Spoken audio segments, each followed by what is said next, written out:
তেওঁলোকে নিৰ্বাচন কৰিছে পাৰিজাত হৰণ, বিশেষকৈ মহিলাসকলৰ বাবে তেওঁলোকে চাই বৰ ভাল পাব।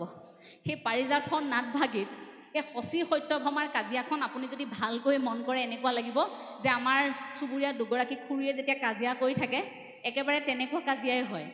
সেই যে কাজিয়া, কিবা এটা পোৱাৰ বাবে তাৰণা, তাক নোপোৱাৰ পাছত আকৌ এয়া মোৰ নহয় বুলি স্বীকাৰ কৰালৈকে, ত্যাগ কৰালৈকে, যেনেকৈ ৰুক্মিণীয়ে কৈছিল যে প্ৰথম ফুলপাহ তুমি মোক আনি দিলা, গতিকে দ্বিতীয় ফুলপাহ এতিয়া তুমি যাকেই দিয়া মোৰ ক'বলগীয়া নাই।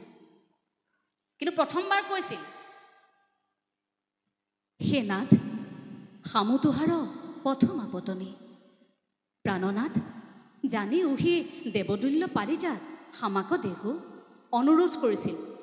কাৰণ প্ৰথম পত্নী লাগিব, প্ৰয়োজন, লগে লগে দি দিছিল।